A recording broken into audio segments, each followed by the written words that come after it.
CES 2019 was a virtual blitzkrieg of new tech products and announcements. Here's all the new smart home stuff and a little bit more in just about 6 minutes.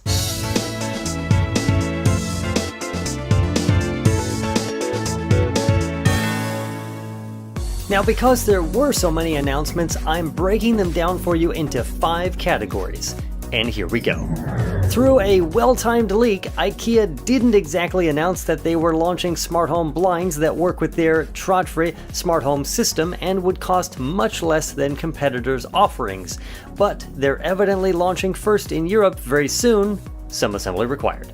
Closing the shades only goes so far to help you sleep, and smart sleep products from Philips and Ergo Group can help you get a better night's rest, or at least maybe save your relationship.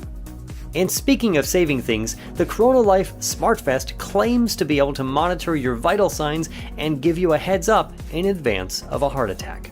When it's time to start your day, I'm sure you could use one of those new luxurious smart bath products from Kohler and Moen, which of course now work with ladies A, G, and S. But you might have to save up for a while. Once you're actually ready to start your day, how about some toast from your compact-sized commercial smart bread factory? Alright, this might not fit in your kitchen, but hey, it's still pretty cool.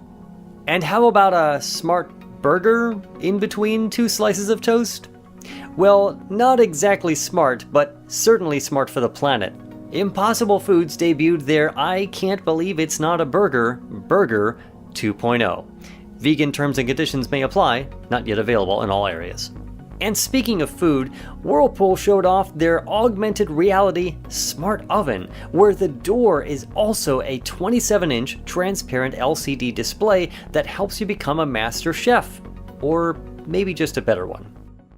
Maximus, you know, those guys with the insanely bright smart floodlights, debuted their new video doorbell with a bonus downward-facing camera so you can check on your Amazon packages. Speaking of the e-commerce giant, Amazon-owned Ring debuted their new peephole doorbell camera, which is a great option for renters. Yale launched a smart lever lock for doors without a deadbolt. Kwikset's new Halo smart lock runs on Wi-Fi and doesn't need a hub. ADT launched their new, fully featured and well-connected Command smart home security system.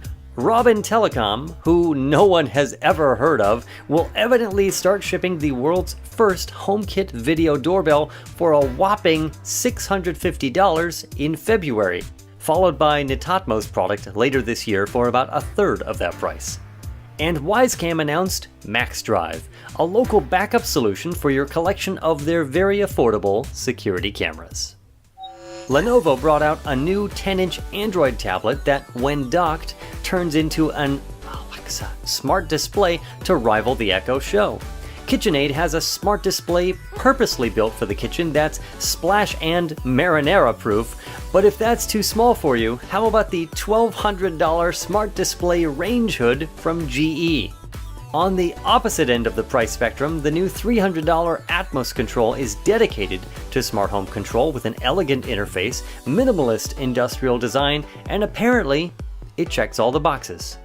After evidently not releasing enough new products last year, Philips Hue dropped even more new smart lights at this year's CES. But the product seemingly with the most pent-up demand was the smallest one, their new outdoor motion sensor. LifeX announced that, hey, those tile things were touch sensitive all along, surprise, and teased out a new candelabra bulb that animates? Nanoleaf threw a dance party with their new square light panels, also touch sensitive, and announced new hexagonal light panels, because why not? Lametric joined the LED light panel party and announced its own Sky triangular light panels that animate with a look more akin to stained glass. There must be a lot of money in these light panel things. General Electric, or GE, expanded beyond its C by GE smart lighting system with new switches and dimmers. The Bluetooth-only products ship soon and are also the very first to pair with Google Home devices.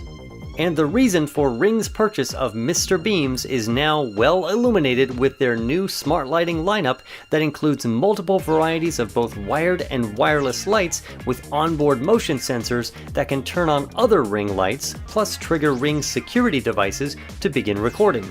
All of the new products connect back to a new Ring bridge that supports up to 50 smart lights and motion sensors. If companies weren't adding smart lights to their lineup, they were probably adding a smart, well, something else. TP-Link, KooGeek, Wemo, Arlo, and countless others expanded their product lines just to stay competitive while also expanding which platforms they worked with. Arlo officially announced their new Works with Arlo ecosystem. TiVo will soon let you watch your recorded and live content on Apple TV, Roku, and Amazon Fire TV devices. And while Apple wasn't actually at CES, except trolling everyone on privacy with a massive iPhone ad, they managed to steal much of the early news cycle with surprise partner announcements as iTunes, Apple Music, AirPlay, and HomeKit were due to arrive on products far and wide. Google announced Google Assistant Connect with a software kit and proprietary chipset to help companies integrate products with the Assistant more easily. The first of which is Lenovo's smart alarm clock, which can suggest alarm times for you based on everything that the Assistant knows about you. And of course, Google itself was once again everywhere, including their own multi-story building with a smart home ride. But even with all these new gadgets and announcements, did the smart home, or our lives, really get much smarter? Nah, not really.